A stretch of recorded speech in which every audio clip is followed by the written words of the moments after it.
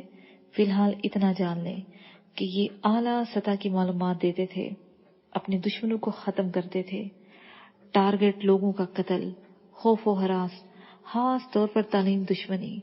اس نے اختصار سے بتایا تو میں نے پوچھا، وکاس کی یاری شاہنواز سے تھی لیکن وہ شاہدین کے خلاف تھا۔ اب شاہزیب میں بتاتا ہوں۔ اس نے میری بات کاٹ کر کہا، پھر لمحہ بھر سانس لے کر بولا، وکاس خود ایم پی اے بننا چاہتا تھا، اس لیے اس نے ایک لمبی سازش کر رہا تھا۔ اب شاہدین نہیں رہا تو شاہ نواز ایم این اے اور وکاس ایم پی اے بننا چاہتا تھا۔ اب وکاس کی جگہ شاہ زیب لے گا۔ وہ اب سکون سے نہیں بیٹھیں گے۔ ان کی کوشش ہوگی کہ وہ کسی نہ کسی طرح اسمبلی تک رسائی حاصل کر لیں، اور ایسا ہم نے ہونے نہیں دینا۔ مستقبل کی بات تو سمجھ آتی ہے، یورپی یونین کے لوگ بھی اس علاقے میں دلچسپی رکھتے ہیں، کیا وہ بھی ایسے ہی ہیں؟ میں نے پوچھا۔ طریقہ واردات مختلف ہے، اور ظاہر ہے جو آدمی کروڑوں اربوں روپے لگا کر رکن بنتا ہے اس کی اپنی دلچسپی تو ہے نا کہ اس سے دگنا مال کمائے۔ وہ کئی گنا مال لگاتے ہیں اور اپنا مقصد حاصل کرتے ہیں۔ جمال صاحب، تاریخ شاہد ہے کہ جب تک کوئی قوم مضبوط ہے اسے کوئی شکست نہیں دے سکا۔ کھوکھلی قوم کو اپنی انگلی پر نچایا جا سکتا ہے، اور یہ لوگ قوم کو کھوکھلا کرنے کا جرم کر رہے ہیں۔ ان کی اپنی زندگی تو شاید اچھی بن جائے، لیکن آئندہ آنے والی نسلوں کو تاریکی میں دھکیل رہے ہیں۔ فکر نہیں کرو شعیب، کم از کم یہ لوگ اب ہماری انگلی پر ناچیں گے، میں نے اسے یقین دلاتے ہوئے کہا تو وہ لمبی سانس لے کر رہ گیا۔ ٹھیک ہے، میں اب چلتا ہوں، وکاس کے ہاں ہی ملاقات ہوگی۔ رنداوے نے اٹھتے ہوئے کہا تو شعیب بھی اٹھ گیا۔ میں آتا ہوں حویلی۔ وہ دونوں چلے گئے۔ تانی نے میری طرف دیکھ کر کہا، لگتا ہے بہت ساری قوتیں یہاں جمع ہو رہی ہیں، تم نے محسوس کیا؟ ہاں، ایسا ہونا ہی ہے تانی۔ جب بھی کہیں اچھائی ہونے لگتی ہے تب وہیں شیطانی قوتیں بھی پیدا ہو جاتی ہیں، میں نے کہا تو وہ سر ہلاتے ہوئے اٹھ گئی۔ نیا پیراگراف۔ وکاس کی نماز جنازہ پر لگتا تھا پورا علاقہ ہی امڑ آیا ہے۔ ایک بڑے میدان میں اس کا اہتمام تھا۔ میں چھاکے کے ساتھ جان بوجھ کر دیر سے پہنچا تھا۔ میں نہیں چاہتا تھا کہ ایسے موقع پر میرا دشمنوں سے آمنا سامنا ہو۔ ہم نے کار ایسی جگہ لگائی جہاں سے آسانی کے ساتھ نکالا جا سکے۔ میں پچھلی صفوں میں ایک جگہ کھڑا ہو گیا۔ وہاں سے فارغ ہونے کے بعد ہم خاموشی سے نکلے اور نور نگر کی طرف چل پڑے۔ خلاف توقع چھاکا بہت خاموش تھا۔ جیسے ہی ہم گاؤں کے قریب آئے تو اس نے کہا، ڈیرے پر چلو، بھیدے کے پاس خیر ہے؟ میں نے پوچھا اور کار کا رخ اس جانب موڑ دیا۔ اسے کوئی جواب نہیں دیا۔ کچھ دیر بعد ہم ڈیرے جا پہنچے۔ میں کار سے نکل کر صحن میں پڑی ہوئی چارپائی پر بیٹھنے لگا کہ چھاکے نے کہا، اندر چلو۔ میں اندر کی جانب بڑھ گیا۔ میں کمرے میں گیا تو سامنے زلفی کھڑا تھا۔ اس کے چہرے پر دھیمی سی مسکراہٹ تھی۔ اسے دیکھ کر مجھے ذرا سی بھی حیرت نہیں ہوئی۔ مجھے یقین تھا کہ جلد یا بدیر وہ مجھ سے ہی رابطہ کرے گا۔ میں کوئی بات کرنا چاہتا تھا کہ پیچھے کھڑے چھاکے نے کہا، یہ صبح کا یہی ہے، اب اس کا کیا کرنا ہے یہ تم بتا دو۔ کرنا کیا ہے؟ ادھر رہے گا تو کسی نہ کسی کی نظر میں چڑھ جائے گا۔